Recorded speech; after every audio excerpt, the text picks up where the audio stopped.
Izin kita mulai nggih, karena sudah setengah Oke, 8. Ya, mudah-mudahan 1 jam cukup ya. Bismillahirrahmanirrahim. Assalamualaikum warahmatullahi wabarakatuh. Waalaikumsalam Waalaikumsalam warahmatullahi warahmatullahi wabarakatuh. wabarakatuh. Ya, mudah-mudahan semua ya yang tidak berhalangan sudah menjalankan ibadah sholat isya.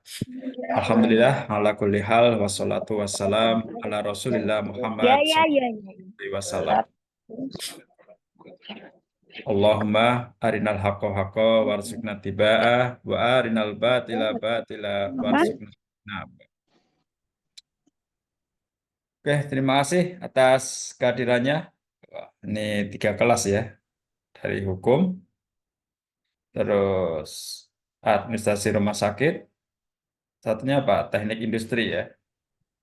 Teknik Ya, semoga informatika. semua dalam keadaan sehat dan penuh keberkahan malam ini. Ya. Oke, malam hari ini kita akan sama-sama belajar tentang perspektif Islam terkait dengan gender ya.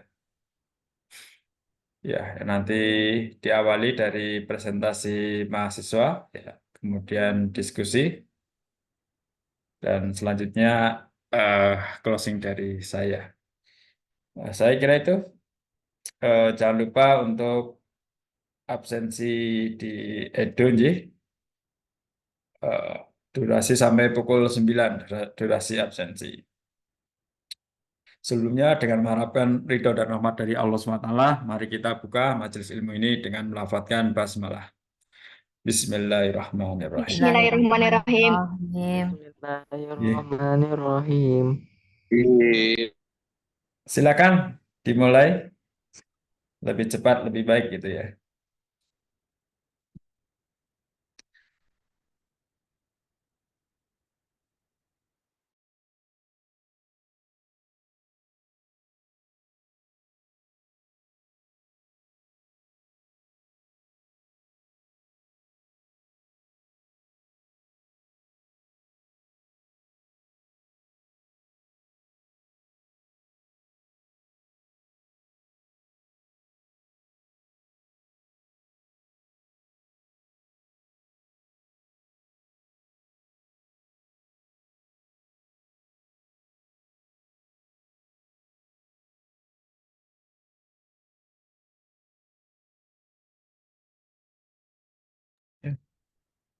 Open your mic. Assalamualaikum warahmatullahi wabarakatuh. Waalaikumsalam warahmatullahi wabarakatuh. Kami dari kelompok 4 akan mempresentasikan gender dalam perspektif Islam. Sebelumnya, perkenalkan nama saya Sinta Oliviana Anggita dari program studi S1 Hukum. Ada teman saya, yang pertama Nabila Kinanti Sinta Mega dari S1 Hukum, Naili Amalnia Balkis dari S1 Administrasi Rumah Sakit, Esa Zulfatus dari S1 Administrasi Rumah Sakit, Arif Budi Santoso dari S1 ARS, dan Mahariza dari S1 Hukum.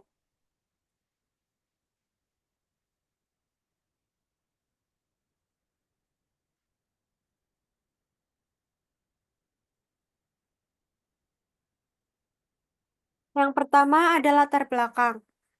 Membahas perdebatan mengenai gender, termasuk makna gender, posisi gender dalam Islam, kesetaraan gender, dan munculnya fenomena transgender. Makalah ini akan mengulas secara menyeluruh tentang pengertian gender, perspektif gender dalam Al-Quran, penciptaan laki-laki dan perempuan, kesetaraan gender dalam Islam, serta hukum transgender dalam Islam.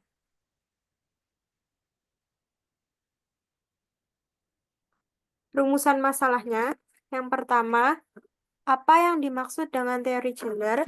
Yang kedua, apa perspektif gender dalam Al-Quran dan hadis? Dan yang ketiga, apa yang dimaksud dengan kesetaraan laki dan perempuan dalam Islam?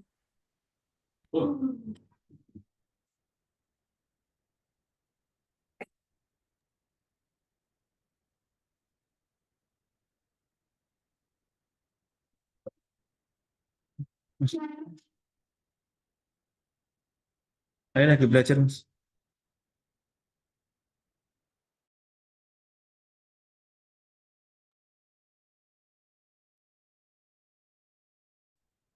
Baik, selanjutnya tujuan dari pembuatan PPT ini yang pertama, pembaca dapat mengetahui serta memahami pengertian atau makna gender.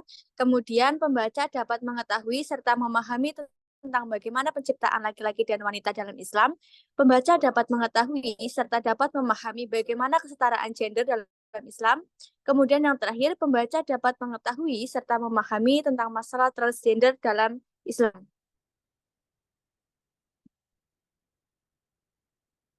Kemudian kita masuk ke pembahasan.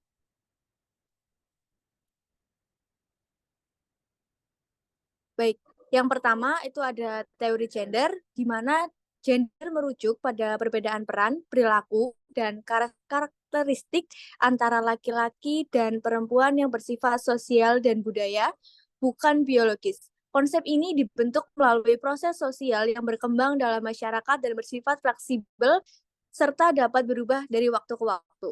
Menurut Hedi Sri Ahimsyah, gender mencakup fenomena sosial budaya dan perspektif untuk memahami realitas yang sering dianalisis melalui paradigma feminisme seperti pendekatan fungsionalisme struktural dan konflik.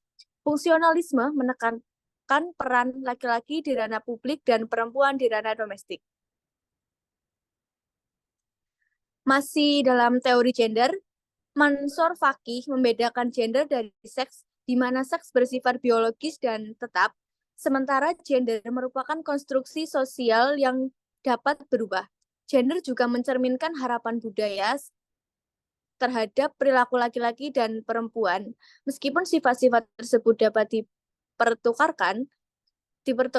Kesimpulannya, gender adalah peran dan sifat yang diberikan kepada laki-laki atau perempuan berdasarkan konstruksi sosial dan budaya yang berbeda di setiap masyarakat dan dapat berubah seiring waktu.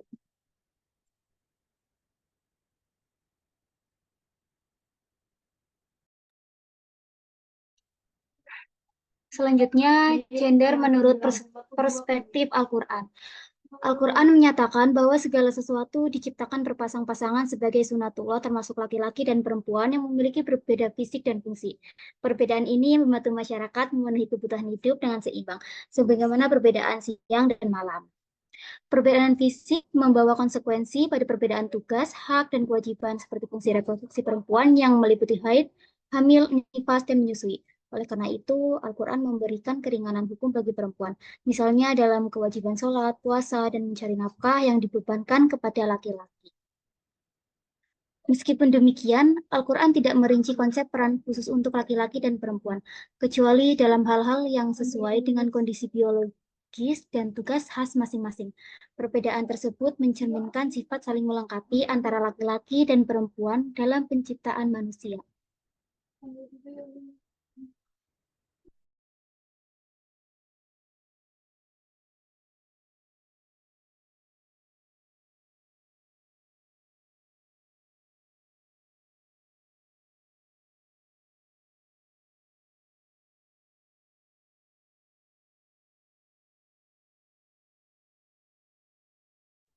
Gender menjadi topik aktual dalam diskusi ilmiah, terutama oleh kaum feminis, meskipun sebagian masyarakat tidak peduli, sebagian lainnya mendalami gender hingga terkadang melampaui batas.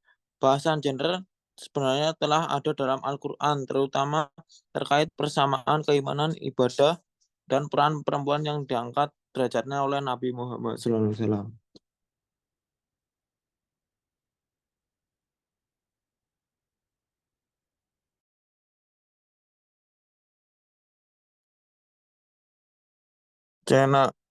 Gender menurut perspektif hadis, Nabi Muhammad SAW menegaskan pentingnya peran perempuan selama tidak melampaui kodratnya. Peran laki-laki dan perempuan dalam hadis mencerminkan tanggung jawab yang saling melengkapi. Peran laki-laki, pemimpin keluarga, bertanggung jawab atas kesejahteraan keluarganya. Hadis riwayat Bukhari nomor 5196. Peran perempuan mengurus rumah tangga, mengasuh dan mendidik anak, menjaga kebersihan rumah, serta membantu suami dalam mengelola keluarga. Hadis riwayat Bukhari nomor 597. Dengan demikian peran laki-laki dan perempuan saling melengkapi untuk menciptakan keharmonisan dan dalam kehidupan.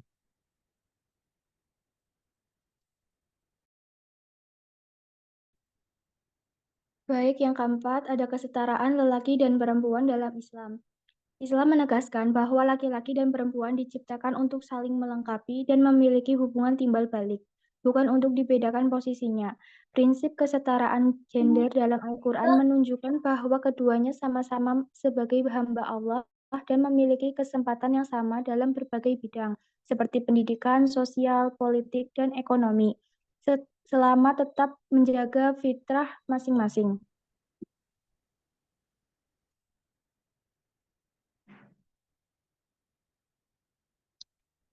Islam tidak memandang rendah perempuan, melainkan memuliakan dan mengangkat derajat mereka, terutama setelah periode jahiliyah di mana perempuan diperlakukan tidak manusiawi. Al-Quran seperti dalam Quran Surat Al-Hujurat ayat 13 menegaskan bahwa perbedaan hanya didasarkan pada ketakwaan, bukan gender. Baik laki-laki maupun perempuan memiliki hak dan kewajiban yang sama dalam beribadah, belajar, bekerja, dan berkontribusi dalam masyarakat. Islam adalah agama yang membawa keadilan dan kesetaraan bagi seluruh umat manusia.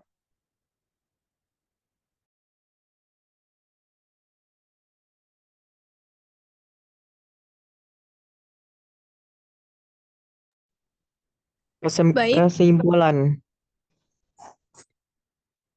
Kesimpulannya yaitu kesetaraan gender dalam Islam didasarkan pada prinsip keadilan di mana laki-laki dan perempuan memiliki hak, tanggung jawab, dan peluang yang setara sesuai dengan peran dan fitrahnya masing-masing. Islam mengaku kesetaraan keduanya di hadapan Allah tanpa diskriminasi dan dalam ibadah, pendidikan, dan keluarganya dan kontribusi sosial. Perbedaan peran bukan ketidaksetaraan, melainkan pengaturan sesuai kemampuan dan tanggung jawab. Islam menekankan keadilan dan keseimbangan dengan keduanya memiliki hak yang sama dalam pendidikan, pekerjaan, dan kepemilikan properti. Rasulullah SAW memberikan contoh menghormati perempuan. Kesetaraan gender dalam Islam lebih pada keseimbangan dan penghormatan terhadap hak dan kewajiban masing-masing, dengan laki-laki dan perempuan saling melengkapi untuk kehidupan harmonis dan bermartabat.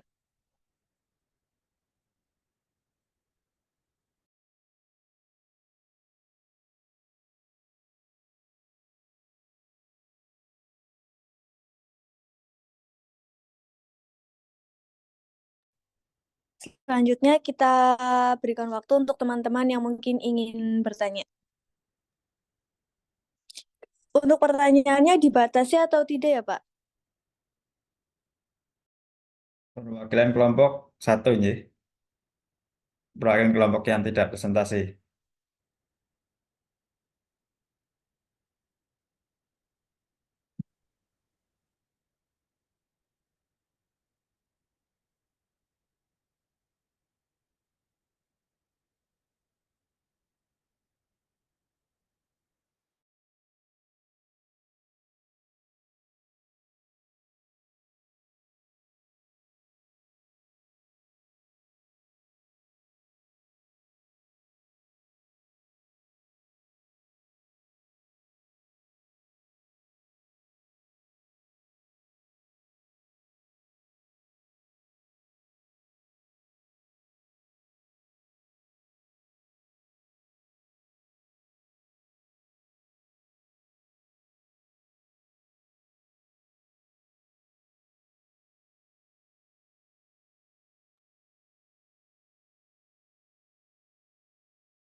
Baik, saya akan menjawab pertanyaannya Mbak Wal Ikhlas Hikmatun dari S1 ARS kelompok 2 tentang bagaimana pandangan Islam terhadap isu-isu kontemporer seperti kepemimpinan perempuan.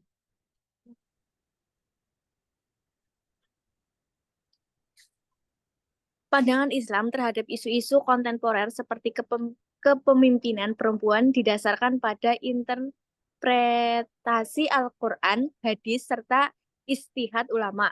Isu ini sering menjadi perdebatan karena adanya perbedaan pemahaman antara konteks normatif atau dalil agama dan realitas sosial yang terus berkembang. Jadi, kesimpulannya, Islam tidak secara mutlak melarang perempuan menjadi pemimpin. Personal ini seringkali bergantung pada interpretasi ulama, kondisi sosial, dan budaya. Prinsip utama dalam Islam adalah memilih pemimpin yang adil, berkompeten, dan bertanggung jawab tanpa membedakan jenis kelamin jika syarat-syarat tersebut terpenuhi.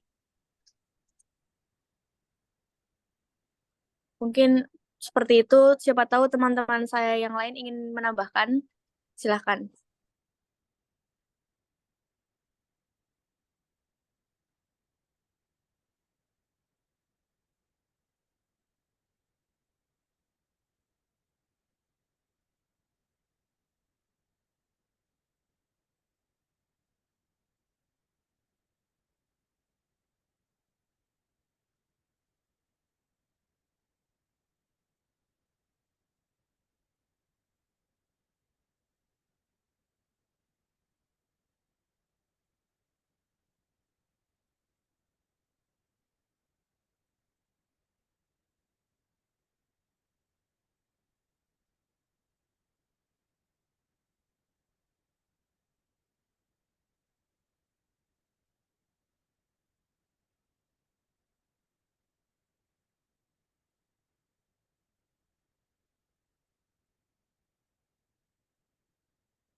Baik, izin menjawab pertanyaan dari Mbak Ratri.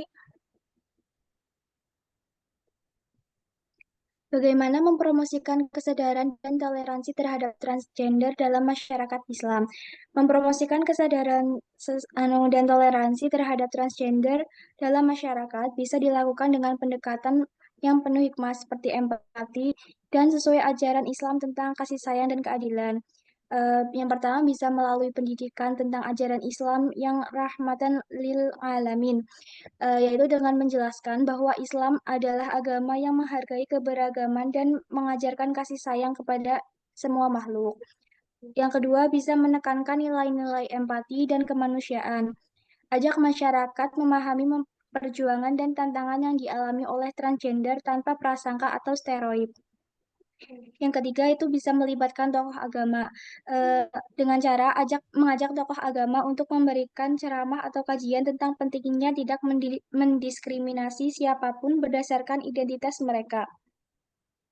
Jadi, mempromosikan kesadaran dan toleransi terhadap transgender dalam masyarakat Islam dapat dilakukan dengan menekankan ajaran Islam tentang kasih sayang dan keadilan, melibatkan tokoh agama untuk memberikan ceramah yang mendukung melalui inklusi, membuka dialog yang edukatif, memperdayakan komunitas transgender dalam kegiatan sosial dan keagamaan, serta menggunakan media untuk menyebarkan pesan positif untuk menghapus stigma dan diskriminasi.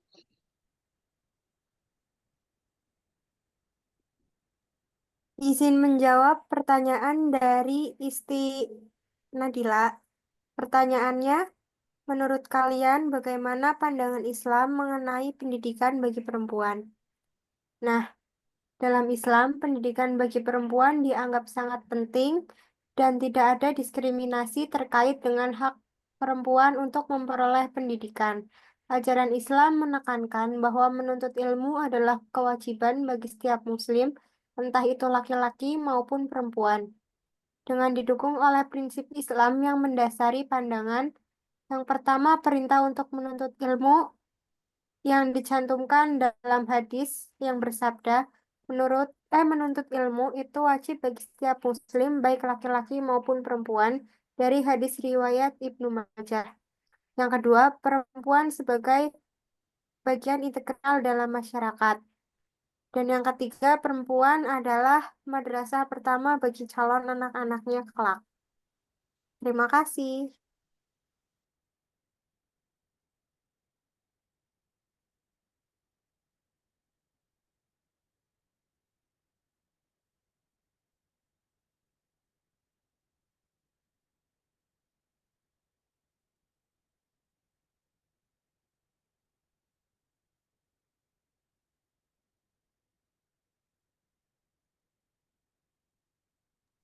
Mohon maaf, ini kan satu kelompok, satu pertanyaan. Nah, ini kelompok 7 ada 2 yang nanya. Gimana ya? Boleh dijawab semuanya nggak Pak? Atau satu saja? Nggak apa-apa, jawab aja.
Baik, saya akan menjawab pertanyaan dari Mas Muhammad Sauki dari TIF dari kelompok 1 tentang bagaimana pandangan Islam untuk komunitas LGBT.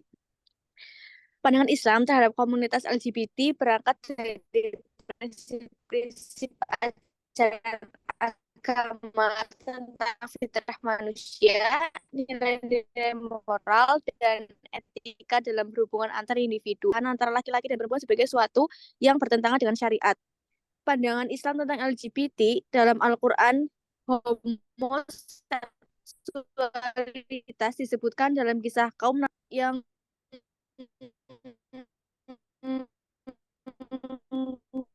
menjelaskan perilaku tersebut di manusia, yaitu hubungan antara laki-laki dan perempuan dalam pernikahan.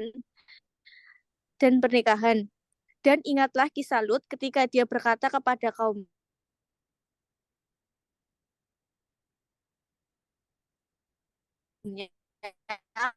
mengapa kamu melakukan perbuatan keji yang orang pun di dunia ini sebelum bisa meneruskan, mohon maaf.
Jika sudah tidak ada pertanyaan lagi dari kelompok kami, mungkin ingin mengakhiri. Mohon maaf jika ada kesalahan. Wassalamualaikum warahmatullahi wabarakatuh. Silahkan dilanjutkan sama Bapak. Waalaikumsalam warahmatullahi wabarakatuh. Terima kasih untuk presentasinya, ya sangat baik, memuat beberapa teori, ya, pertanyaan juga menarik ya untuk kita nanti bahas. Jawaban saya kira sudah baik, nggak ada salahnya kita ulas kembali ya, sebelum masuk ke materi atau PPT. Pertama, bagaimana pandangan Islam terhadap isu-isu kontemporer seperti kepemimpinan perempuan. Ya, bahkan kalau kita baca Sirah Nabawiyah itu ya, terkait kepemimpinan perempuan, ya, istri Nabi Aisyah bahkan dijadikan panglima perang. Itu kan luar biasa ya, di mana ketika saat itu ya perempuan di masa jahiliyah masih dianggap sebelah mata ya, masih sangat dimarginalkan. Bahkan ada tradisi mereka malu ketika punya anak perempuan dan kemudian dikubur hidup-hidup. Tapi ya Nabi lewat Al-Quran ya, justru menjadikan Aisyah seorang pemimpin. Ya, ini saat itu tentu sesuatu yang sangat revolusioner. Apalagi pemimpin perang ya, yang tentu secara fisik biasanya dikerjakan oleh laki-laki ya, umumnya ya dikerjakan oleh laki-laki. Kemudian ketika kita beranjak ke kontemporer ya, sungguhnya ajaran Islam relevan likuli zaman wa likuli makan ya, senantiasa sesuai dengan zaman dan tempat. Jika kita berbicara kepemimpinan, kita dapat mengutip Quran Surah Al-Baqarah ayat 30. Wa idza qala rabbuka lil malaikati inni ja'ilun fil ardi khalifah. Qalu ataj'alu fiha may yufsidu fiha wa yasfiku dima wa nahnu nusabbihu bihamdika wa nuqaddisu lak qala inni a'lamu ma la ta'lamun. Ya. Ini sebuah ayat ya, yang memberikan contoh bagaimana Allah memilih pemimpin khalifah. Ya. Allah tidak memilih malaikat, ya. Sekalipun malaikat itu makhluk yang suci, ya, makhluk yang taat, yang tidak mungkin berbuat dosa. Ya karena memang didesain seperti itu. Tapi malah kenapa tidak dijadikan pemimpin? Justru Nabi Adam, manusia yang dijadikan pemimpin. Di situ dijawab wa 'allama Adamal asma'a kulha. Karena Allah telah memberikan ilmu kepada Adam. Ya artinya apa? Bahwa kepemimpinan itu lebih substantif, ya, lebih prinsip ketika mereka memiliki bekal pengetahuan, keilmuan, ya, bukan karena dia laki-laki atau perempuan. Ya, nanti kita bahas di PPT lebih lanjut ya. Kemudian bagaimana mempromosikan kesadaran dan toleransi terhadap transgender dalam masyarakat Islam. Ya, tentu pendekatan yang ma'ruf ya, yang konsisten, istiqomah, yang tidak terputus silaturahimnya. Ya, ini tantangan dakwah yang luar biasa ya di era yang semakin maju, apalagi di era transformasi informasi ya, yang sangat bebas ya, yang sangat luar biasa. Kemudian yang ketiga, bagaimana pandangan Islam mengenai pendidikan bagi perempuan. Ini relatif sama dengan nomor 4 ya. Kemudian kalau nomor 4 ada pekerjaan. Pandangan Islam mengenai pendidikan bagi perempuan. Ya Nabi sendiri mengatakan tolabul ilmi faridoh ala kulli muslimin wa muslimah. Menuntut ilmu itu ya wajib, wajib ya bagi setiap muslim maupun muslimah, bagi setiap laki-laki atau perempuan. Nah, ini artinya apa? Ketika kita meninggalkan menuntut ilmu ya artinya itu suatu perbuatan dosa. Kenapa sampai diwajibkan? Karena begitu pentingnya ilmu ya. Bahkan dalam Al-Mujadalah ayat 11 Allah berfirman, yarfa'illahu ladina amanu minkum waladina utul ilma darajah. Ya, derajat seorang beriman akan diangkat jika dia memiliki ilmu. Ya, karena itu ya segala sesuatu ya yang diwajibkan dalam Islam itu sesungguhnya ya sangat bermanfaat bagi orang Islam itu sendiri sampai diwajibkan. Ya, spirit ini yang harus kita pegang ya. Kewajiban untuk ilmu ya tentu secara umum ya bisa dilakukan melalui pendidikan formal maupun pendidikan tidak formal ya, dengan membaca buku, mengikuti seminar, webinar, pengajian dan lain sebagainya. Tapi tentunya akan lebih baik juga jika ada kemampuan, ada waktu, tetap mengikuti jenjang pendidikan formal ya. Syukur-syukur ini jangan hanya teman-teman ini jangan hanya berhenti di S1 ya.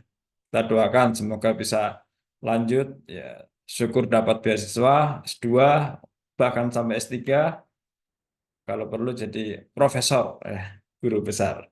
Amin. Kemudian yang ketiga, amin ya rabbal alamin.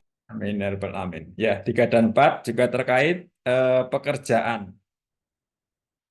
Pada prinsipnya yang memiliki peluang yang sama, kesamaan yang sama. Tinggal kita melihat resiko masing-masing ya.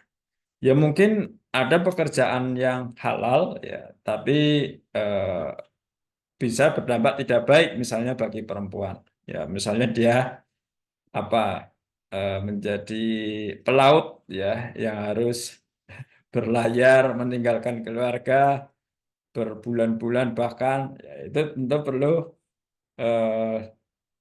dipikir panjang ya walaupun dalam konteks muamalah ya al aslu fil asya al ibahah hatta yadullu ala dalili tahrimi ya asal dari segala sesuatu hukumnya boleh ya, jadi kita dalam muamalah duniawi ya mau ngapain saja boleh sampai ada dalil yang mengharamkannya.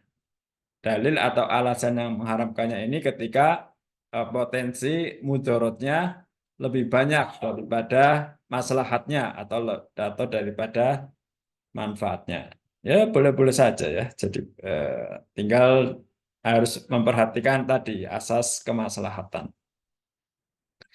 Kemudian bagaimana pandangan Islam untuk komunitas LGBT? Ya ini Islam tetap ya pada prinsipnya ini tidak sesuai syariat. Namun dakwah-dakwah seperti ini ya butuh ekstra ya, butuh ekstra kerja ya untuk dakwahnya agar efektif ya. Tidak dilakukan secara ekstrim yang kemudian malah menjadikan mereka menjauh dari Islam. Banyak ya contoh dakwah ya, seperti yang dilakukan oleh Nabi itu kan dakwah bilhal, dakwah dengan perbuatan. Banyak di masa jahiliyah ya kemudian masuk Islam bukan karena Nabi mengajak ayo masuk Islam, tapi mereka justru melihat akhlak Nabi ya, akhlak Nabi terhadap orang lain, terhadap kawan, bahkan terhadap musuh perang yang menjadikan mereka begitu respek hingga akhirnya memeluk ajaran Islam. Seperti yang dikatakan oleh beberapa ulama, mereka mengatakan orang non-muslim itu dalam melihat Islam, mereka tidak sempat membaca Al-Quran dan Al-Hadis. Tapi mereka menilai Islam dilihat dari orangnya, ya walaupun ini sangat subjektif. Jadi baik buruknya Islam sedikit banyak ya karena ulah umat Islamnya itu sendiri. Ya misalnya kita tertinggal dalam hampir seluruh aspek kehidupan ya, pendidikan, ekonomi, politik ya. Ya bukan ajaran Islamnya yang salah, tapi orang luar kan tidak melihat itu. Yang dilihat, oh ini Islam kenapa ya tertinggal ya. Padahal dulu mengalami masa kejayaan. Kalau ada pertanyaan, silakan resen atau tanggapan atau bahkan bantahan ya boleh. Kalau tidak sependapat dengan saya.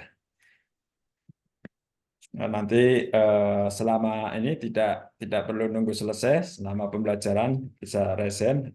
Kalau sudah selesai pemaparan ya kita tutup ya. Gender, oke. Ya tadi sudah banyak dijelaskan. Yang kita bahas di sini bukan terkait perbedaan kodrati ya, tetapi perbedaan yang muncul karena kebiasaan yang panjang ya, sehingga membentuk budaya. Ya ada misalnya terkait ya tadi pekerjaan ya, pekerjaan yang dianggap sangat laki-laki, tapi kemudian dianggap kurang pantas jika dilakukan atau dikerjakan oleh perempuan. Apa misalnya pekerjaan ya, ini pekerjaan laki-laki buat nih, kira-kira perempuan kurang pas ya. Ini kita berbicara terkait gender. Walaupun pada prinsipnya tadi al aslu fil asya al ibahah atau ya dulu dalili tahrimi. Ya, segala sesuatu itu boleh halal sampai ada dalil yang mengharamkan. Bahkan Nabi sendiri mengatakan antum a'lamu bi umuri dunyakum. Kamu itu ya lebih tahu urusan duniamu, ya termasuk urusan pekerjaan. Bagi wanita ya pekerjaan-pekerjaan yang kemudian dianggap lebih banyak mudaratnya, ya walaupun itu boleh halal, ya sebaiknya ditinggalkan ya. Ya saya kira ini sama ya. Oke, ketidakadilan gender. Ya. Kita bicara sebelum kedatangan Islam pada masa jahiliyah, seluruh umat manusia memandang hina kaum perempuan. Ya. Tadi selain malu punya anak perempuan hingga dikubur hidup-hidup pada masa jahiliyah, juga terkait isu poligami itu ya. Ya, yang kalau kita baca Sirah Nabawiyah itu sebelum Islam hadir atau sebelum Nabi Muhammad hadir dengan Al-Quran, masyarakat jahiliyah itu memang sudah memiliki kebiasaan berpoligami, tetapi tanpa batasan. Artinya mereka boleh memiliki berapapun istrinya, tidak ada batasan. Islam hadir membawa pencerahan melalui Nabi Muhammad dengan secara elegan, ya. Tidak ekstrim, tidak ujuk-ujuk langsung poligami tidak dibolehkan, tapi diawali dengan pembatasan, ya. Masna wasulasa waruba, ya, boleh 2, boleh 3, atau boleh 4, ya Mas, ya. Fa'in khiftum,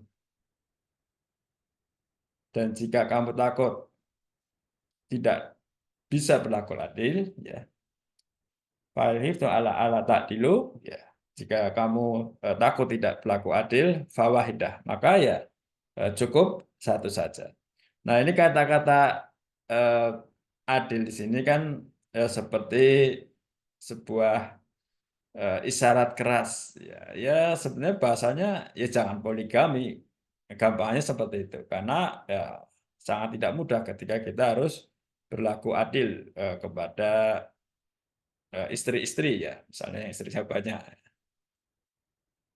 Kemudian misalnya juga ini sama ya karakternya dalam mencikapi suatu hukum seperti hukum Khamr, ya. Khamr itu kan minuman keras itu kan tidak langsung diharamkan oleh Islam, tetapi awalnya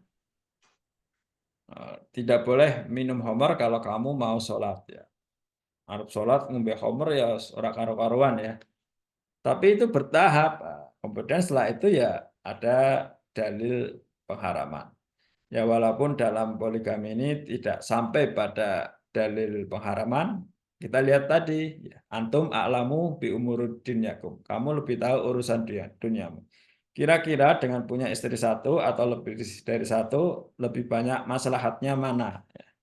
Kalau kemudian kita timang-timang, ini kayaknya mudaratnya lebih banyak ini. Ya, jangan, ya, jangan dilakukan. Kemudian selain di Jazirah Arab pada masa jahiliyah juga orang-orang Yunani kuno ya menganggap wanita sebagai sarana kesenangan saja. Ya, kemudian ini tadi Islam membawa perubahan, ya, membawa atau mengangkat derajat perempuan.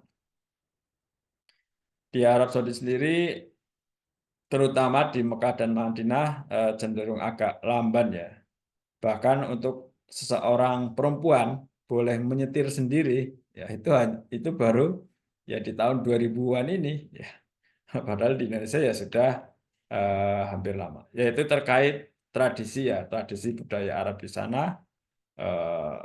Bahkan ketika saya menunaikan ibadah haji, ketika ingin menemui seorang, ya, kebetulan orang atau suaminya tidak di rumah, ketika saya mengucapkan salam, ya, dia menjawab salam, tapi dari belakang balik pintu, karena nggak boleh keluar rumah, walaupun hanya di teras, keluar dari pintu untuk menyapa. Itu tradisi ketika saya menemui seorang di Mekah.